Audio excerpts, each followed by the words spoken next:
Fala, filhotes, estão vivos?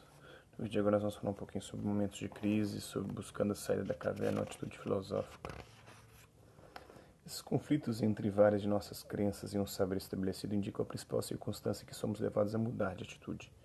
Quando uma crença contradiz outra ou parece incompatível com outra, ou quando aquilo em que sempre acreditamos é contrariado por uma outra forma de conhecimento, entramos em crise. Algumas pessoas se esforçam para fazer de conta que não há nenhum problema e vão levando a vida como se tudo estivesse muito bem, obrigado. Outras, porém, sentem-se impelidas a indagar qual é a origem, o sentido e a realidade de nossas crenças. É assim que o conflito entre minha vontade e as regras de minha sociedade me leva à seguinte questão: sou livre quando quero ou faço algo que contraria minha sociedade, ou sou livre quando domino minha vontade e eu obrigo a aceitar o que minha sociedade determina?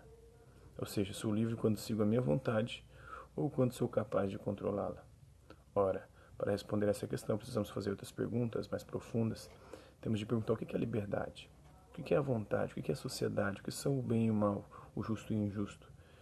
É assim também que as experiências do tempo parado e do tempo veloz e a do tempo marcado pelo relógio nos levam a indagar. Como é possível que haja duas realidades temporais diferentes, a marcada pelo relógio e a vivida por nós?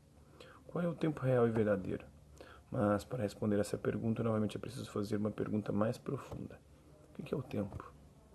Da mesma maneira, a diferença entre nossa percepção da imobilidade da Terra e a imobilidade do Sol e o que ensina a astronomia leva-nos a perguntar: se não percebemos os movimentos da Terra e se nossos olhos se enganam tão profundamente, será que poderemos sempre confiar em nossa percepção visual ou devemos sempre desconfiar dela?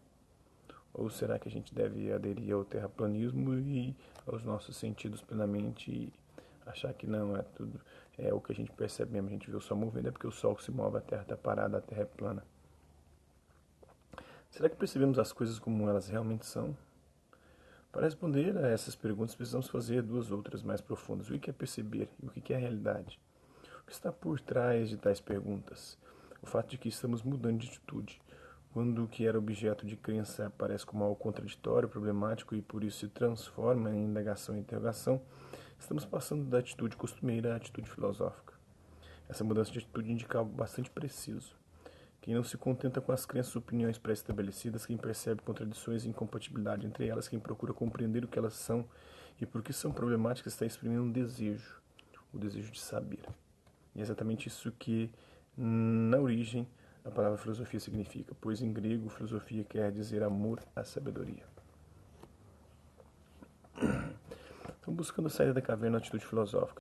Imagina alguém que tomasse a decisão de não aceitar as opiniões estabelecidas e começasse a fazer perguntas que os outros julgam estranhas e inesperadas. Em vez de que horas são, ou que dia é hoje, perguntasse o que é o tempo. Em vez de dizer, está sonhando ou ficou maluco, eu quisesse saber o que é o sonho, a loucura, a razão. Suponhamos que essa pessoa fosse substituindo suas afirmações por perguntas e em vez de dizer, onde há fumaça há fogo ou não saia na chuva para não ficar resfriado, perguntasse, o que é causa, o que é efeito, ou em lugar de dizer seja objetivo, ou eles são muito subjetivos, perguntasse o que é a objetividade, o que é a subjetividade. E ainda assim, em vez de afirmar esta casa é mais bonita que a outra, perguntasse o que é mais, o que é menos, o que é o belo. Em vez de gritar mentiroso, questionasse o que é a verdade, o que é o falso, o que é o erro, o que é a mentira. Quando existe verdade, por que existe verdade? Quando existe ilusão, e por que existe ilusão? Por que nós nos iludimos? Se em vez de falar na subjetividade dos namorados, inquirisse o que é o amor, o que é o desejo, o que são os sentimentos. Se em lugar de discorrer tranquilamente sobre maior ou menor, ou claro ou escuro, resolvesse investigar o que é a quantidade, o que é a qualidade. E se, em vez de afirmar que gosta de alguém porque esse alguém possui as mesmas ideias que ela, os mesmos gostos, as mesmas preferências, os mesmos valores, preferisse analisar o que é um valor, o que é um valor moral, o que é um valor artístico, o que é a moral, o que é a vontade, o que é a liberdade. Alguém que tomasse essa decisão estaria se distanciando da vida cotidiana e de si mesmo, pois estaria indagando o que são as crenças e os sentimentos que alimentam silenciosamente a nossa existência. Ao tomar essa distância, estaria interrogando a si mesmo, desejando conhecer por que cremos no que cremos, por que sentimos o que sentimos e o que são nossas crenças e nossos sentimentos. Esse alguém estaria começando a cumprir o que dizia o oráculo de Delfos: conhece-te a ti mesmo.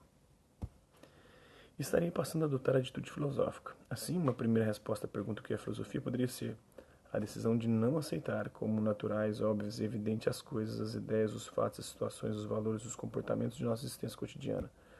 Jamais aceitá-los sem antes havê-los investigado e compreendido. Certa vez perguntaram ao filósofo: para que serve a filosofia? Ele respondeu: para não darmos nossa aceitação imediata às coisas, sem maiores considerações.